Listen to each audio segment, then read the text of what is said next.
So today we are going to do a quick recap of what we covered yesterday, and then we'll quickly move to the tenant, and we'll practice what we learned yesterday.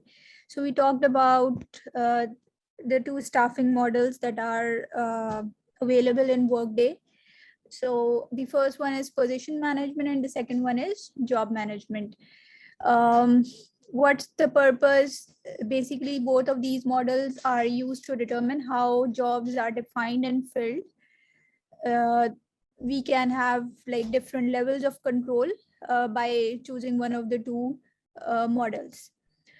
In both of these models have their own like use depending on what we as an organization is actually looking to implement.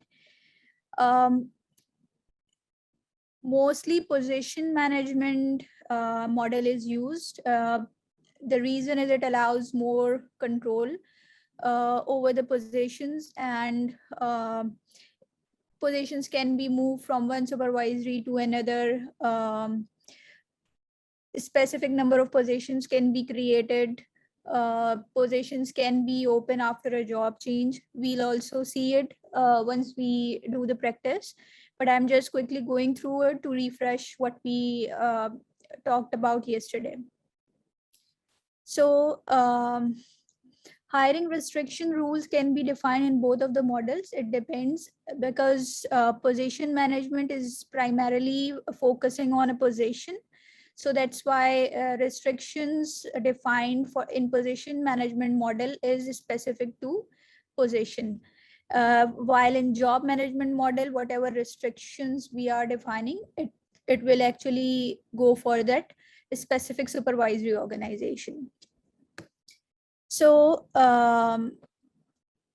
this is the snapshot. Like over here, we are just looking at the position management staffing model, and this is what we are going to practice today and see. So let's just quickly move to the tenant.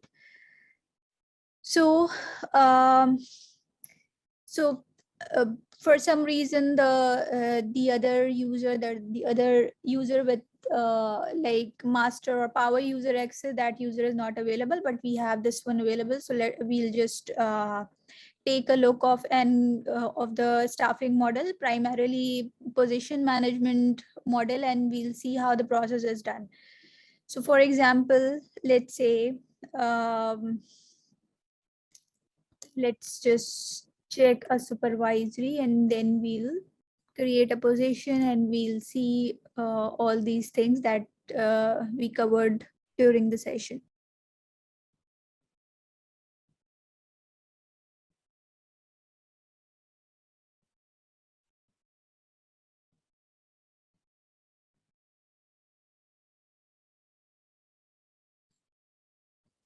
So as we can see here, so this is a supervisory Jill Jones belong to.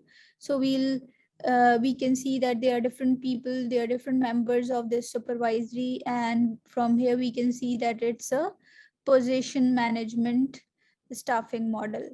So let's just try and create. By the way, one thing that we talked about yesterday, that was like creating a subordinate organization as well. So for example, if let's say under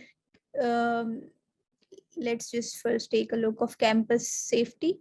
So campus safety is another supervisory under operations and administration. So for example, um, we want to create another subordinate organization, and if we see here, the staffing model is position management, and let's say we are creating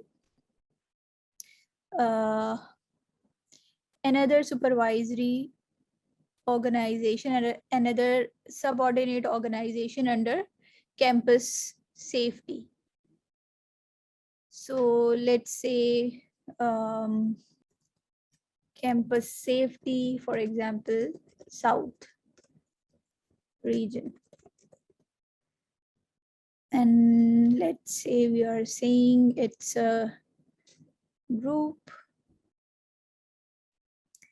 So we have created a subordinate organization under campus safety. So campus safety South region, for example, and let's just take a look that. So it has automatically picked position management because its superior organization, campus safety, has position management staffing model selected. And as we discussed yesterday, that until unless I create any position under a supervisory, I have an option to go and change this staffing model to job management as well. Different organization use different combination, but mostly job management is used when, for example, let's say there is an organization, and for example that organization is organizing a huge event. So for that event, that organization might need a number of workers that will be temporarily working for that organization. So and generally in such projects, in such short term projects or work, there are certain budgets allowed, and rather than the number of people required, it's more about the actual outcome, and there is a set budget for that. So in those scenarios, generally job management staffing model is used. Other example could be, for example, there is a startup. Let's say there is a technology startup, and when the company is actually initiating the business, so generally we are not very firm on uh, like what are the specific requirements. And let's say there is, for example, there is an IT company that is being set up. So the head of the organization, for example, gave a certain budget approval to um, to the manager, and he or she has the flexibility to keep running the cycle and pick the people according to uh, like as he or she is actually getting the people. So let's say if someone is managing a growing team of software application specialists, let's say, for a startup company. So he or she would need the flexibility to hire workers within a, like, in a wide range, like there will be different backgrounds, qualifications, and work preferences. So in that case, the person would want that there is no restriction on the ability to fill the jobs as the right people comes in. And for example, in that scenario, if there is a customer base that is expanding and that requires increase in the team. So for example, there can be development people, documentation, product management, QA. So let's say there can be a lump sum number of approval provided. For example, there is 10 people approval provided, and the company keeps interviewing people, and as and when they are getting the right people for the job, they are um, adding those people in the team.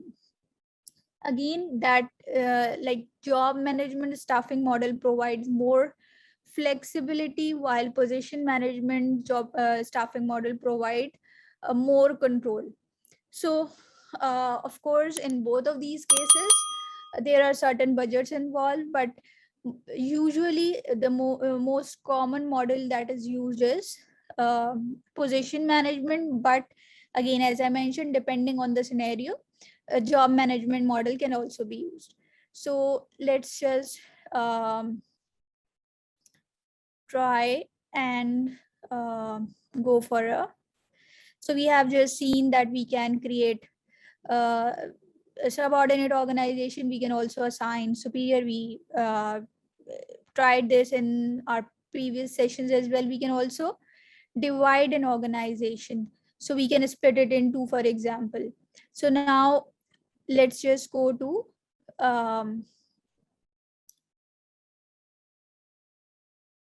create job requisition process. So campus safety, let's say if there is any existing position available, So we already have, let's just try for this one. Manager public safety. Again, we are going to go through that process. So we are hiring a replacement. What? Okay. So since it was already mentioned, so Workday has automatically populated the name of the person who was serving on this particular position. We need to enter a hire date. So we are, for example, putting today's date. Again, as I mentioned, this should be the earlier date. We can always hire after this date, but not before this date. So we are going to proceed further. Again, manager public safety, this information is already populated based on the information that was entered there, but there are few fields. So let's just submit and see next. So we have again these qualifications, organization. This is a cost center already created. We can see that information is filled in. If we are to, for example, submit any add any document, for example, if we have a job description, detailed job description, and for the sake of recording we want to add here, we can do that as well. Then compensation, this is also coming in from the profile that was already created, and over here we are going to, so are we worker subtype and time type is required.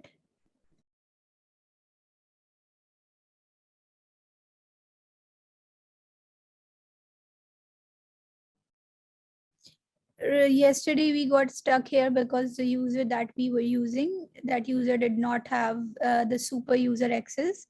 That's why it actually went to a different user for approval.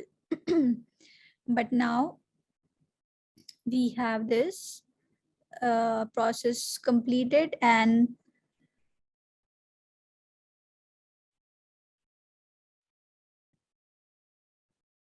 now that process is done. So this is how basically we can create that position. Again, position to position, these things will actually vary because we are using position management model. So we have to, there must be a position created before we run a higher process. Now this requisition is open, and we can basically using an open position, we can run the hire process. So again, for position management, if we just go back here, so job position management is like has more control and usually used in organizations so that managers or supervisories have more control. And job management model would be used where we need usually a bulk of hiring, more flexibility, less control of management, and when there is a decision is actually provided, uh, like in general for a certain project, a certain budget is approved. Again, we can always have business processes at the back of both the models. It over here we are just talking about the model that we are using and which model suits which type of organizations or which type of environment. But uh, we still associate hiring restrictions in both models. As we talked about, we still can have uh, different positions in both of these models. The level of control would be different in both of these models. So in terms of activity, if we talk about, so staffing model, as I mentioned, so position management has more control, job management is more flexible. Staffing models can be changed at any time following deployment. So I mentioned it in yesterday's session as well. We cannot change it, like we cannot change it if we have already created or positions under a specific model. Um, then we have hiring restriction set. So uh, we discussed an example of location yesterday. It can be specific to a job profile as well. And whenever we are creating or whenever we are using position management model, so the best way to differentiate it is to remember the name. When we are talking about position, position management, it means it is targeted for specific positions. And when we are talking about job management, so it's actually clubbing different jobs. It is more flexible. And when we are talking about position, so it's in a controlled environment for a specific position. So whenever in position management we are, let's say, moving moving an individual, so we'll always have the option whether we should uh, keep it open or we should close the job if we are moving one worker to and from one supervisory to another supervisory. So this is about these staffing models. So now we are going to move to jobs and positions. So we are going to start the jobs and position module. So in this module, we are going to learn about how we can create positions and jobs and how we can apply hiring, what are the hiring restrictions and how we can set these hiring restrictions. So let's just it's important to understand about the process of like what's job profile, what are the positions, how we can create it. So we'll talk a little bit about it before we move further. So positions and jobs use job profile as their foundation. Now, first of all, it's important to understand that what's the difference between job and positions. So in Workday, job is when a worker is actually placed on a certain positions. A job cannot exist without a worker. So you can say job is a combination of position, like attributes of positions and a worker. And position itself is actually made up of attributes. So what could be those attributes? So for example, there is a certain supervisory organization, there is a certain employee type, there is a time type that we just selected, there is a job family, and there will be a certain availability date. A position will exist with or without an employee assigned to it. That's why there are filled and unfilled positions. Job profiles describe general characteristic of a particular job or position. So a job profile can be assigned to multiple positions or multiple workers. Can have a one-to-one relationship. So for example, generally an organization has one CEO, and it can also has one-to-many relationships. So for example, CEO, and then there can be an executive assistant, there can be, for example, um, any other assistant type of jobs. Again, these are the examples of different um, job profiles. So to better understand the concept, this is an example. So let's just take a look of it. So position, so it's HR journalist. HR journalist, HR specialist, these are different positions. So benefits analyst is another position, compensation generalist is another position. We have certain job profiles and we are categorizing all these positions in a certain profile, and we are saying these two types of positions are actually clubbed in one profile, which we are calling HR specialist or HR specialist, and over here we are calling HR generalist, but both are part of HR services model. And then we have another branch of human resources which we are calling HR benefits, and the profile is benefits analyst and position is also benefit analyst. The idea is we can basically perform different kind of analysis based on these categorizations.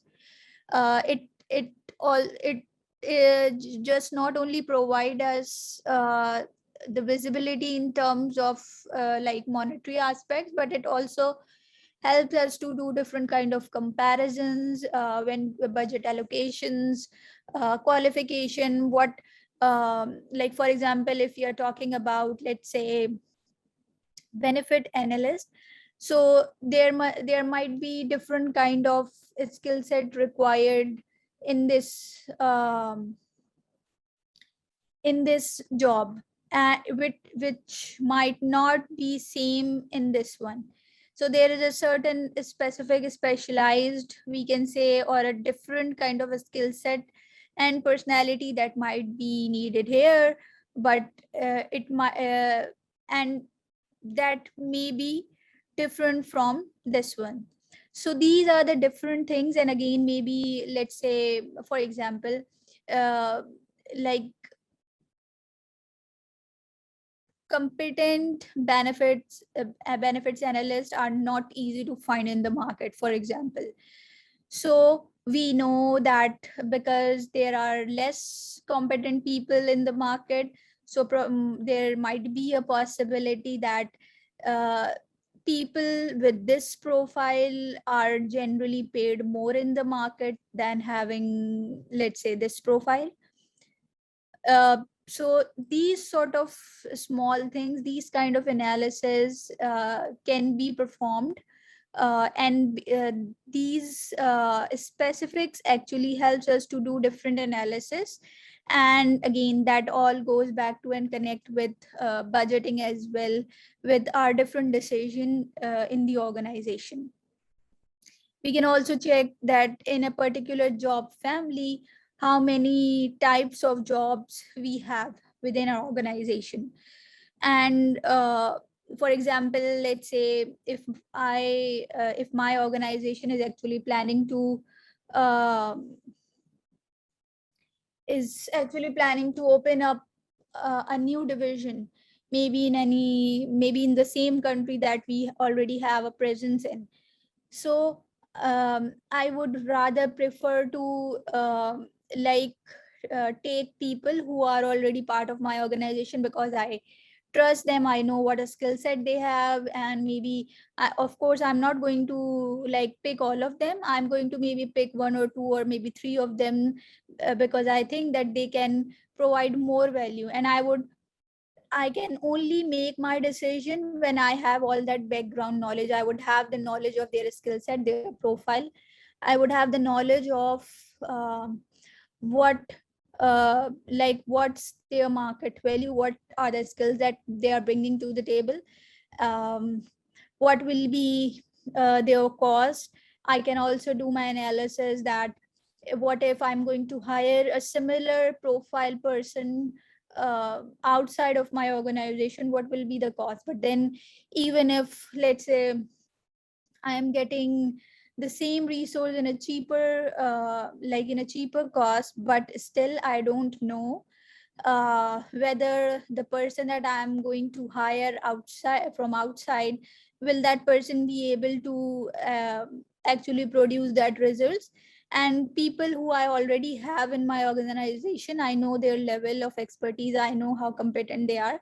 So that's just one example that I'm giving here, but there are different types of decisions that we make based on these classifications. Again, um, I might be choosing one of these people to take a bigger role after a year or maybe after 3 years. I have to allocate a certain budget on the development of that person. And again, all these numbers, all these decisions, I would be in a better place when I have all this information available in the system. And that would only be possible when I have these categorization built up in my system. So that's a similar kind of uh, example. Before we go into that, let's just take a look of uh, these job family group, and these profile things in the tenant. So firstly, let's just take a look of job family group that's already created in Workday. So you see, these are the different types of job family groups already created, and it's the same way that we were just looking at. So in our case, if we see here, so our job family group was human resources. If we go here, our job family group is management. And under uh, this family group name, there are different job families created. If we compare it over here, so we have these HR services and HR benefits. Over here we have academic affairs, academic deans, advancement, athletics, and so on. And for example, if we are going to take a look of let's say this one, so now management academic affairs is one family name, and then these are the job profiles added there. So similarly, this is the same thing that we are uh, checking here. So again, we are classifying the jobs in a particular group, and then we are further specifying or making subcategories for further analysis. So the idea is, for example, if I want to check let's say a particular job family compensation level, let's say, so I will be able to do it easily because I have that categorization. So let's just try and create a job family group. So let's just replicate what we uh, saw there. So over here, our job family group name is human resources. Job families by group, because it's the tenant that we are currently using, it belongs to university, so that's why the job families are related to that. So let's just make it leadership. So leadership academic. So now we have created a job family group. Now create job family.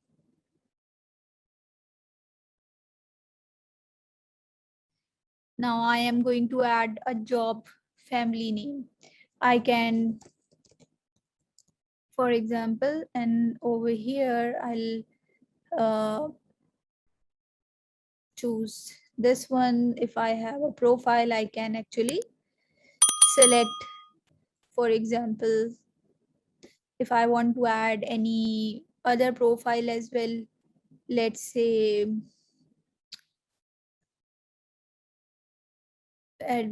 admissions counselor, admin assistant, for example, again. So now I have, so what we have done are, there is a job family group that we created, and now we have created a job family. In this job family, we will have these job profiles included. So for example, now whenever I am going to hire academic curriculum specialist, it means I am hiring someone in a job family of academic sciences. So academic sciences is a family name, academic is a family group, and then these are the job profiles.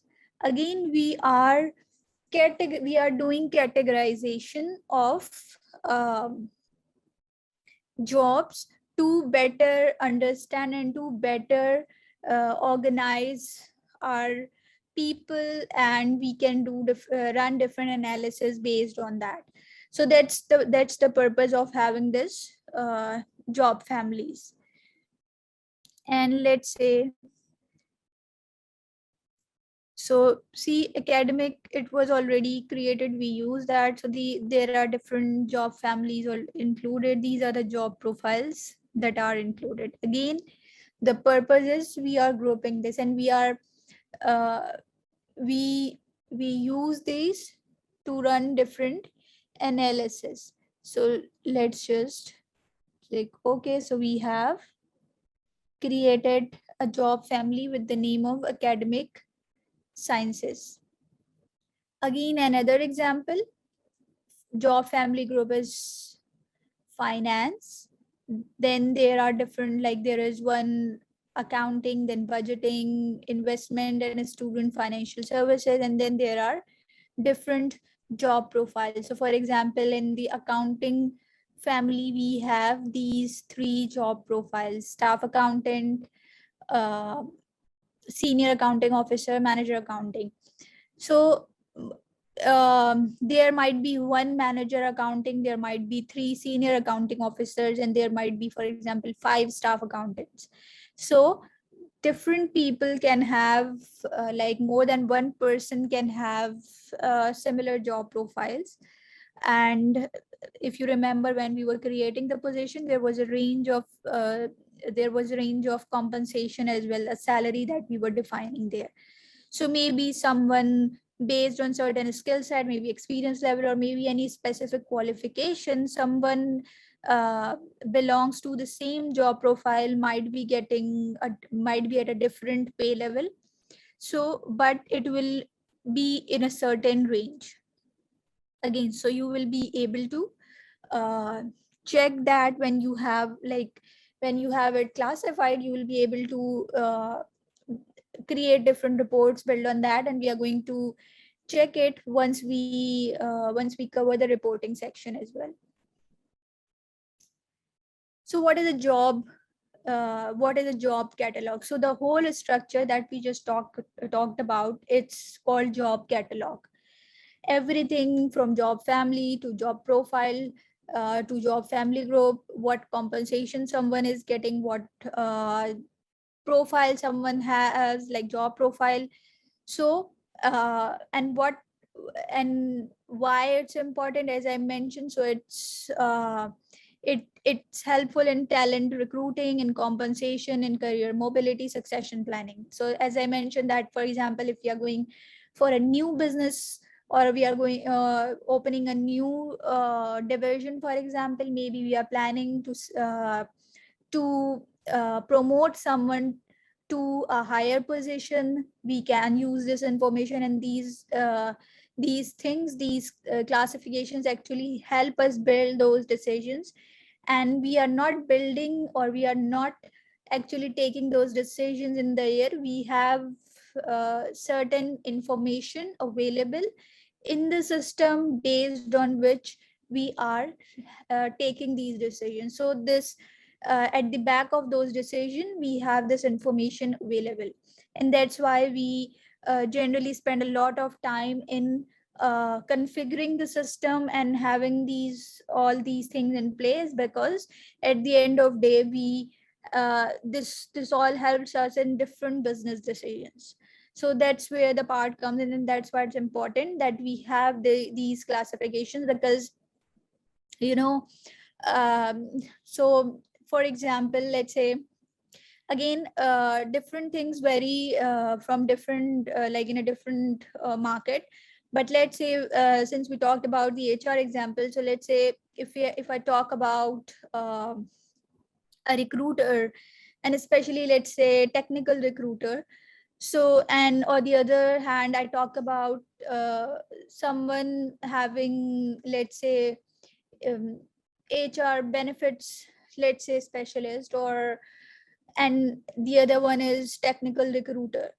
So there is a different skill set that is required for someone to perform better in a benefit specialist job, and there would be a different skill set required for someone to be uh, to stand out in a technical recruiter job. So technical recruiter needs to be more open, more communicative, having exceptional communication, should be someone who is very good in building the rapport, who is very good in talking to people and have a very strong convincing power. On the other hand, someone who is let's say more of an analyst, that person should be good in numbers, should have more strong analytical skills rather than people skill. Again, these are the things that actually help. So I know that if someone likes to be like is not emotionally very intelligent, can I actually rely on that person, or can I foresee that person to take a bigger role after 2 years? So, or maybe someone is emotionally intelligent but lacking some other skills. So maybe I'm thinking, yes, if I'm going to develop that person, maybe I can see him or her progressing to next level in after 2 years. These are the decisions that I'm taking. But in order to be able to take those decisions, I should have some information, so that based on that I am sure that the decision I am taking is based on facts and figures. So these are the benefits of having these different classifications. Again, this is the same job profile. So uh, let's just also try and create one job profile.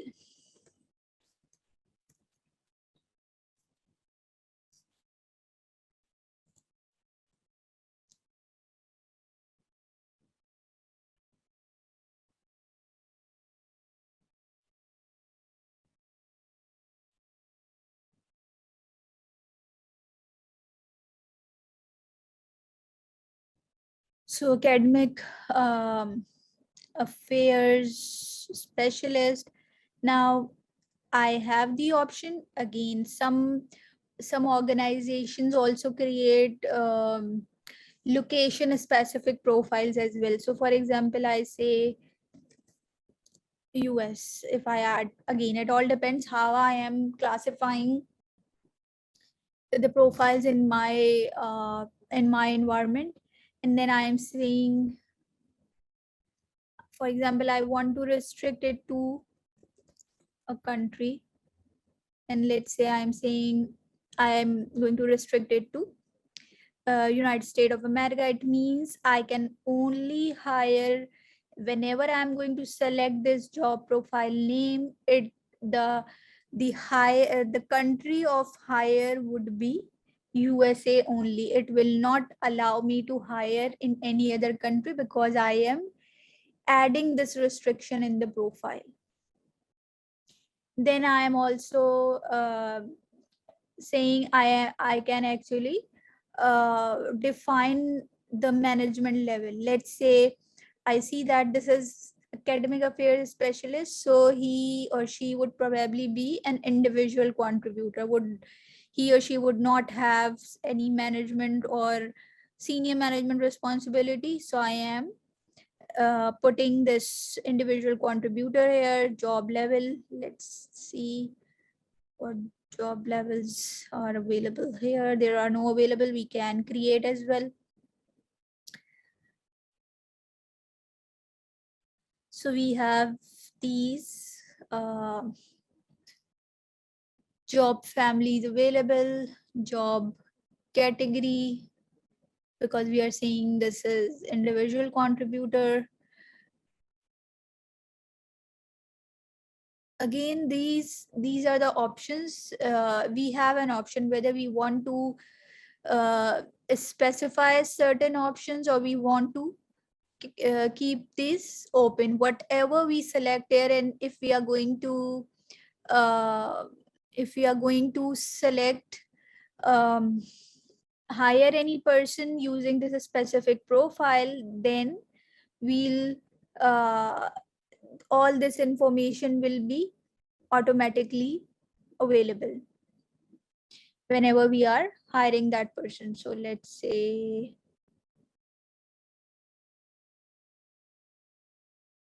over here we are going to put the job description, and if you remember when we like created the position, this information was getting automatically populated. It's because that was entered in the job profile, just as we can see here. Let's say we also want to specify the pay rate type. So since we selected USA, and then we see what rates are. So if we want to hire on an hourly basis, on a salary, let's say we are selecting salary here. Now we can also identify that is it the position or the profile that we are creating, is it something that is difficult to fill, hard or easy. Again, all these options helps us to identify different set of information later on. And this the reason we are doing all this is because these details helps business decision in different ways.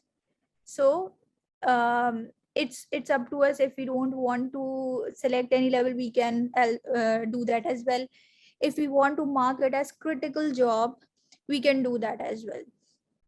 What information we are getting from here? So let's say one example could be that how many people we have with critical jobs. Who are the critical people we have? Maybe how many critical jobs are open with us for now. For example, if there is a recruiter, let's say, and if he or she is filling different position, we may also get a report that this X person has actually filled Y number of critical jobs. So again, this all these things are actually giving us different kind of information and can help the business in different ways.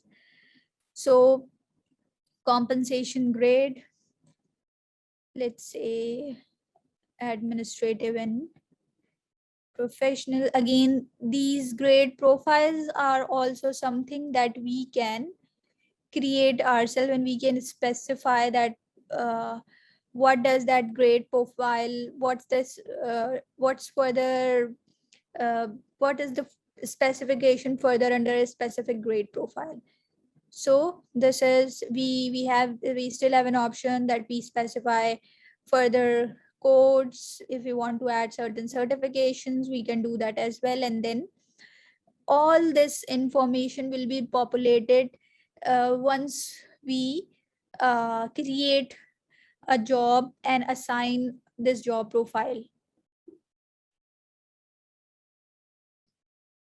So we are done with that, and we have created this job profile. So this will be available today onwards, mean 15th August onwards, and now we can use it for any position that we are filling in starting from today. So that's about the job profile. And these were all the fields that we just checked, and we can create job profiles and can identify different criterias there. So as I just did, so I for example, I classified, let's say, US.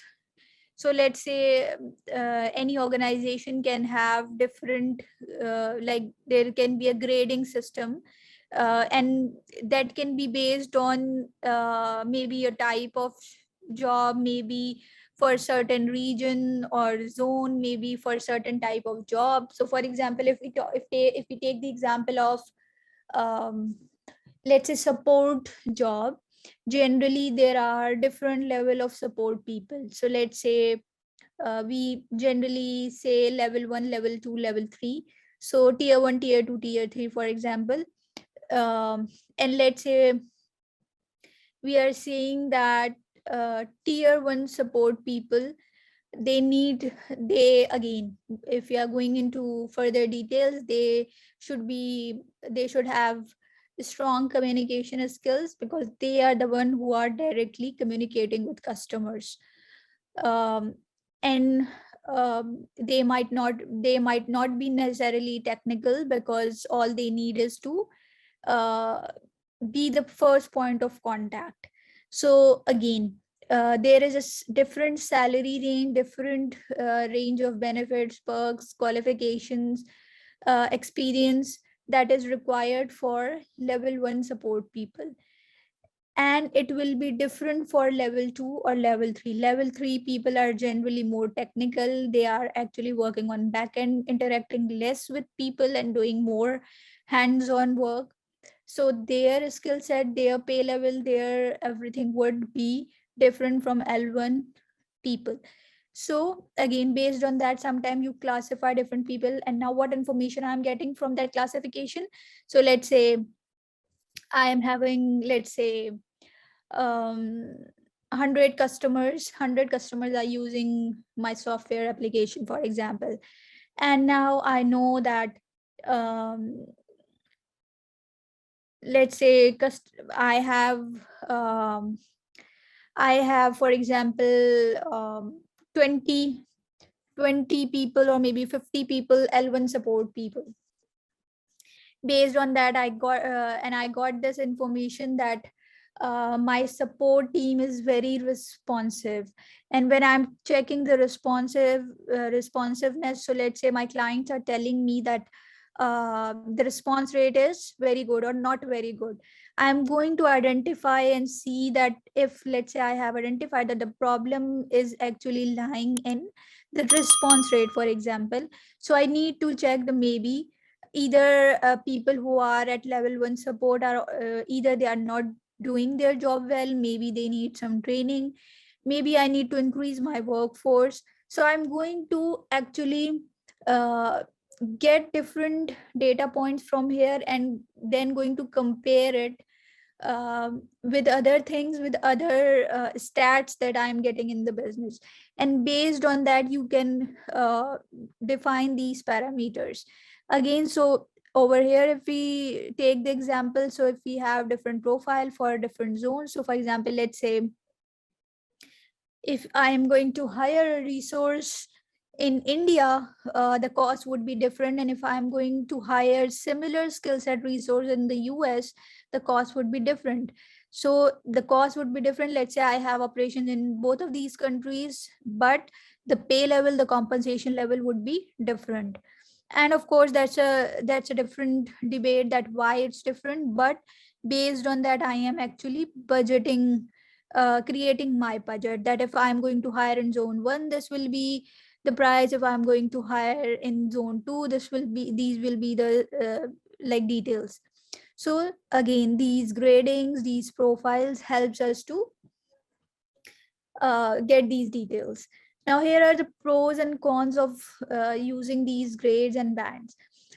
So the benefits are that these provide us useful guidelines, like you can have these minimum and maximum and advanced compensation. So advanced compensation is a module again of uh, work workday, where you can like define different merit plans, bonus plans, and these guidelines actually helps us.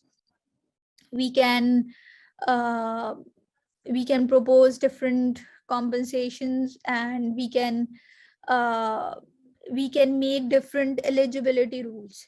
So for example, I have 5 people in my executive group, and I want um, only executive level people to be eligible to get certain merit plan or certain bonus plan or certain allowance. So if I have these bands, grades, profiles set up in the system, it will be easy for me to do that. Basically, when I am creating these profiles, I can even add that a specific benefit there, and whenever I'm going to attach that profile to a certain individual, he or she will automatically get eligible for that specific benefit. The profile that we created, we use individual contributor example, but for example, if we are going to use, for example, let's say manage um, director level there, so maybe there might be some perks attached to that, and that as soon as I'll assign that profile to someone, he or she would automatically be uh, like that specific benefit will get tagged with his profile, with his or her profile. What are the disadvantages? So works best with global job catalog. If grades are in global, then must have multiple jobs profile. This is the same thing that we um, discussed, that global, when you have global catalogs, then like it works best there. But if grades are in global, then there must be different job profiles. Again, different organizations use these differently, so um, it all depends how you are categorizing that. Now, great discussion example. So this is just to give a better understanding of that grade discussion. So let's say if the question is, do you associate ranges or guidelines to job? Yes, if I'm going to do that, are these grades, bands, or levels that define these ranges? If yes, then we have so grades, bands, and levels should be the grade. We are going to talk about it as well. So if we are not going to do that, uh, do you market price individual jobs? So um, that's what that's the thing that I actually explained, where I said that when I know that I have certain number of people that belongs to a certain profile, I would know, and I can actually compare that I am paying, that's the average. For example, let's say there's a job profile and I have 10 people on a particular job profile. I am getting an average of that job, and now uh, I'm going to compare that average with the market. I am, if I don't have that, then it means I have to like check market price of individual jobs instead of I am clubbing those job in a particular profile. So if I'm not going to like have these grades, these levels defined, then I if I would have to do it on individual jobs. So again, and it all goes back and get connected to the region, geography, and zone.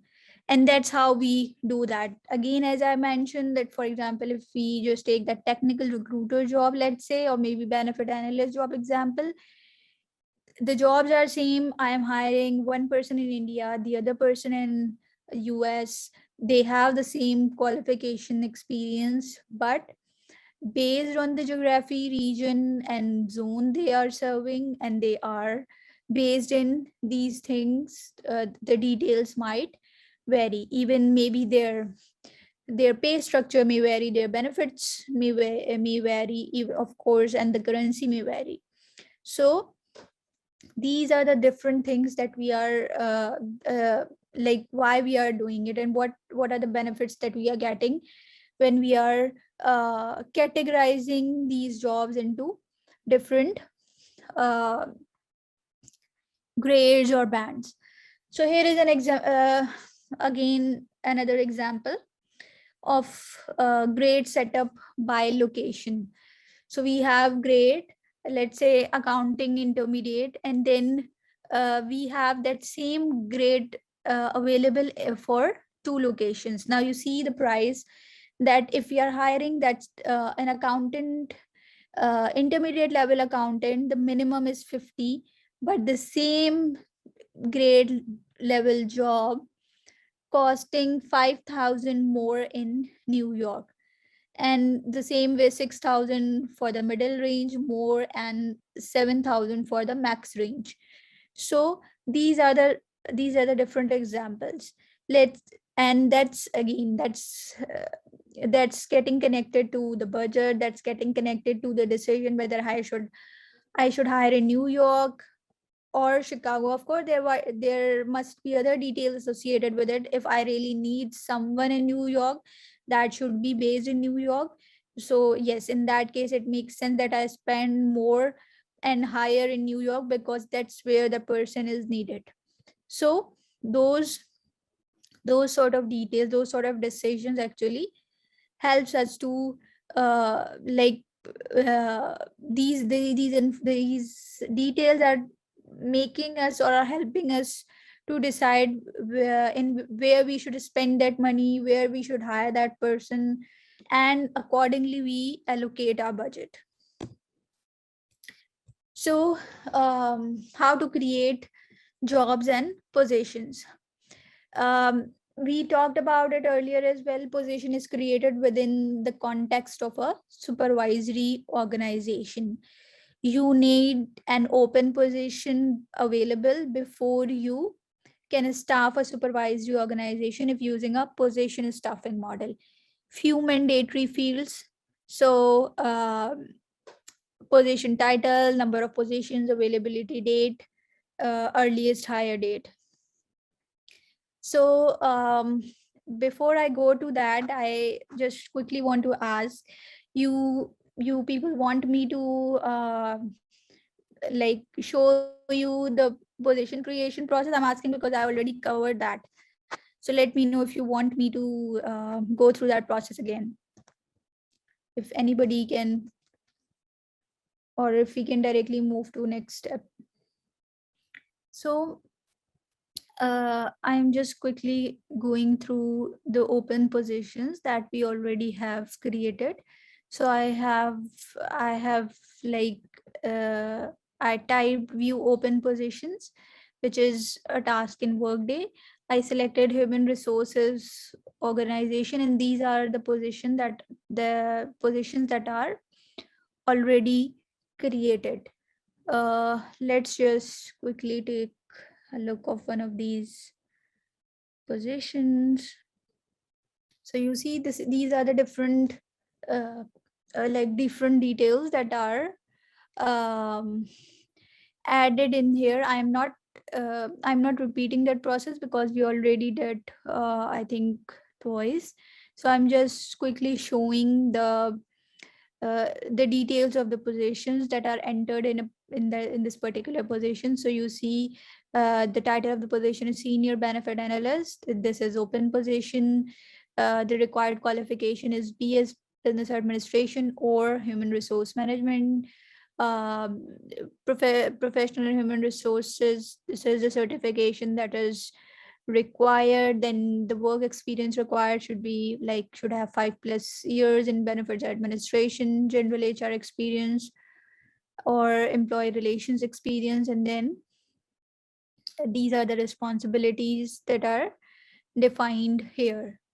If we know jobs posting, the organizations details, and then so over here we can see all the details. So see, there is a senior benefit analyst profile that is assigned on this position. Let's just quickly take a look to understand what's mentioned there.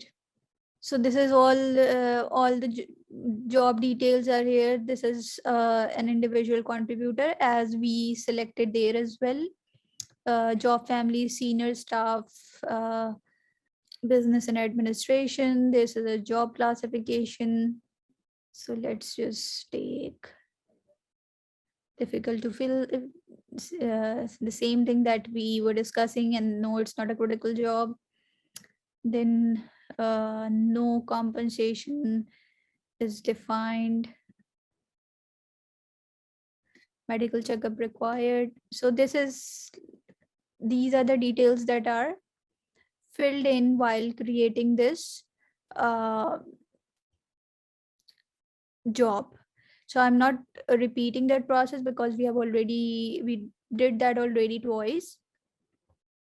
So that's about like creating the position. And I mentioned, I think in the second session, that always whenever we need to create any position, there must be some supervisory organization in which we are creating the position, and that's what we just did. So for example, the supervisory organization that we chose here was human resources.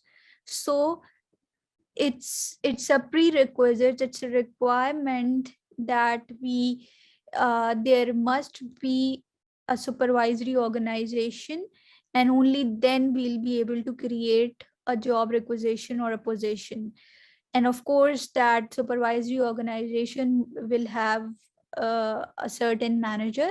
So in this case we see here that Michelle is the manager of the supervisory in which this job is created. Again, under a human resources supervisory, there might be other subordinate organization, and there might be different, there is a chance that there might be different managers assigned to these subordinate organizations. Again, if we are to create a job position in HR services, so maybe person A is the manager, for labor relation person B is the manager, so that a specific manager will be responsible uh, for that job. Again, earliest hire date, availability date, we have already talked about it. We can create as many positions as we want depending on the requirement. Hiring restrictions, we touched on it a little bit. So we'll continue with that. So control how a position or job management supervisory organization can be filled. With job management, one set of hiring restrictions for the entire organization. We mentioned it yesterday as well. You can loosen hiring restriction by selecting the allow override of restrictions checkbox in edit tenant setup. So we'll also quickly check this. So you can set default compensation once position has created, can be edited during the hiring event. Position related actions like compensation and the default compensation task include request default compensation step in the create position or added position restriction business process. So we actually did this view and added job profile as well, and let's just try this edit tenant. First thing that I would like to, before we do that, so the last slide that's asking us for we have already viewed it, but if we want to edit it, we can make edits here as well. And you will notice that whenever we try performing anything, it asks for the effective date, and that's how Workday is actually maintaining that audit trail. So it's actually recording that when that change was executed and who was the user to who executed that change. Of course, that user would have necessary access, only then he or she will be able to make that change. But the Workday is actually keeping all that record. So you see, let's say if I want to change this to individual, from individual contributor to, let's say, manager, so I can do that as well. It That's just for making the change in edit by editing the job profile, and let's say edit job profile. I can do that from here as well. So that's about the editing the job profile and create position. So from here I can create position, and the same thing that we actually, the same process that we followed. So we'll fill this form, create a position, we'll assign a certain job profile to that, and the position will be created. So this is about it, and about hiring restrictions as well.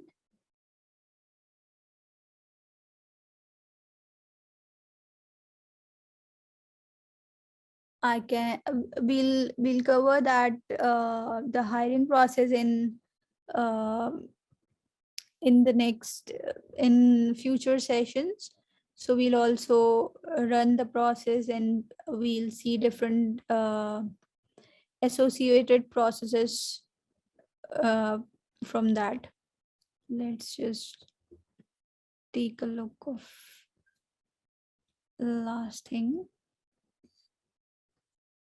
Okay, so there is no, again over here we are using that position management staffing model, and based on that we have certain specific criteria defined for these specific positions. So again, it all depends if we want to classify that or add that restrictions, we can do that. But of course, it will, in this specific model, it will be just for this is a specific job, and in the job management one, it will be applied for that whole supervisory organization. So whatever position we are going to create in that specific organization, it will apply to all those positions. So that's about it.